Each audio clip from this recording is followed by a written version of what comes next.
அது கேட் மாதிரி தெரியுதா? குட். அம்னாத் உனக்கு என்னது கிஃப்ட் பாக்ஸா?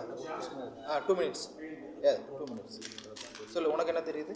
அவங்கள வந்து டிராயிங் வழியாக ஒரு ஈஸியான வழியாக ஒரு ஓகே குட். அவங்கள வந்து ஆக்குபை பண்ணுறது அப்படின்னு சொல்லிட்டு ஒரு சின்ன டிப்ஸ் மாதிரி தரேன்னு சொல்லிட்டு. ஸோ அது பாருங்கள், கவனிங்க. இப்போ நான் சொல்கிறேன். உங்கள் அந்த கிட்ஸ் வந்து ஒரு 5 year old or 8 year old ரெண்டு பேர்னு வச்சுங்களேன். ஸோ அவங்க 2 பேரும் எப்படி இன்ட்ராக்ட் பண்ண வைக்கிறதுனா, ஜஸ்ட் ஒரு A4 ஷீட் எடுத்துங்க. A4 ஷீட் எடுத்துக்கிட்டு ஃபஸ்ட்டு ஒரு புள்ளியில் ஸ்டார்ட் பண்ண சொல்லுங்கள். இந்த பென் வச்சு ஒரு கேம் விளையாடுவாங்க பார்த்துருக்கீங்களா, லைன்ஸ் க்ரியேட் பண்ணுறது. ஸோ அது மாதிரி வந்து ஒரு டாட் வச்சுட்டு அவங்கள இன்னொரு டாட் வரைக்கும் ஒரு ஸ்ட்ரைட் லைன் அவங்க போடணும். அந்த டாட் முடித்த பிறகு அந்த முடித்த டாட்லேருந்து அவங்க இன்னொருத்தரை கண்டினியூ பண்ணுறதுக்கு இன்னொரு ஸ்ட்ரைட் லைன், அது அந்த ஒயிட் பேப்பரில் எங்கே வேணால் வைக்கலாம். ஸோ அவங்க வைக்கும் போது இப்படியே வந்து ஒவ்வொரு ஷேப்பாக கண்டினியூ பண்ணிட்டு போகணும். ஃபஸ்ட்டு வந்து ஸ்ட்ரைட் லைன்ஸ். ஸோ அடுத்து வந்து பார்த்திங்கன்னா ஜிக்ஸாக் லைன்ஸ், மேலே கீழே மேலே கீழே இந்த மாதிரி ஜிக்ஸாக் லைன்ஸ்.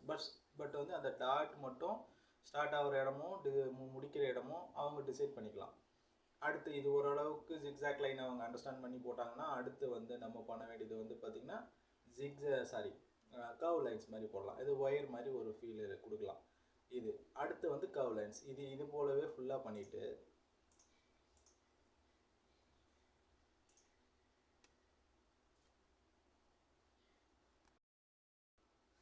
அதுக்கப்புறம் வந்து அவங்கள வந்து அந்த ஃபில் பண்ண பாக்ஸஸ் இருக்கு இல்லையா, அதில் எல்லாத்துலேயுமே வந்து டிஃப்ரெண்ட் கலர்ஸை ஃபில் பண்ண சொல்லணும். ஒருத்தர் ஒரு கலர் எடுத்து அதை ஃபில் பண்ணணும். அடுத்து இன்னொரு கலர் இப்படியே ஒவ்வொருத்தரும் ஒரு கலரை ஃபைனலாக முடிக்கும் போது நமக்கு எண்ட் ரிசல்ட்டை இந்த மாதிரி ஒரு இமேஜ் வரும். இது வந்த பிறகு கடைசியாக வந்து அவங்க 2 பேரையும் இதில் வந்து என்னென்ன உருவங்கள் அவங்களுக்கு தெரியுதுன்னு பாருங்கள், செக் பண்ண சொல்லுங்கள். இப்போது ஒரு ஃபிஷ் மாதிரி, இந்த ஒரு பேர்டு இருக்குது பார்த்தீங்களா, இந்த மாதிரி. ஸோ அந்த மாதிரி வேறு ஏதாவது ஒரு அனிமலோ இல்லை எனக்கு ஒரு ஷிப் மாதிரி தெரியுதுன்னு நான் சொல்லுவாங்க பசங்க.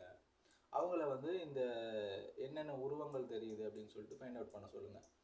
ஸோ இது வந்து கண்டிப்பாக ஒரு நல்ல ஃபன்னான கேமாகவும் இருக்கும். இதன் மூலிமா அவங்க வந்து ஒரு ஸ்ட்ரைட் லைன்ஸ் ஸ்கேல் இல்லாமல் வரைகிறது, அப்புறம் வந்து கர்வ் லைன்ஸ் இந்த மாதிரி லைன்ஸ் வந்து வரைகிறதும் கரெக்டாக கலர் ஃபில் பண்ணுற ப்ராக்டிஸும் பண்ணுவாங்க. இது தொடர்ந்து பண்ணும்போது இந்த மாதிரி இந்த மாதிரி வந்து இந்த மாதிரி இது போல் அவங்க வந்து வேறு கலர்ஸு ஃபில் பண்ணும்போது அவங்களுக்கு நிறைய ஷேப்ஸ் அண்ட் புரிஞ்சுப்பாங்க. அதே போல் அவங்களுக்கு வந்து இந்த மாதிரி ஒவ்வொரு ஷேப்லையும் என்னென்ன உருவங்கள் கிடைக்குதுன்றது ஒரு ஃபன்னான ரிசல்ட்டாக இருக்கும். இது மாதிரி தொடர்ந்து பண்ணும்போது பல வகையான ஷேப்ஸ் புரிஞ்சுப்பாங்க. இது ஒரு கண்டிப்பாக ஒரு ஃபன்னான ஒரு விஷயமா நல்லா என்ஜாய் பண்ணுவாங்க பசங்க. அது மாதிரி ட்ரை பண்ணி பாருங்கள். ட்ரை பண்ணி பார்த்துட்டு எப்படி இருக்குன்னு சொல்லுங்கள்.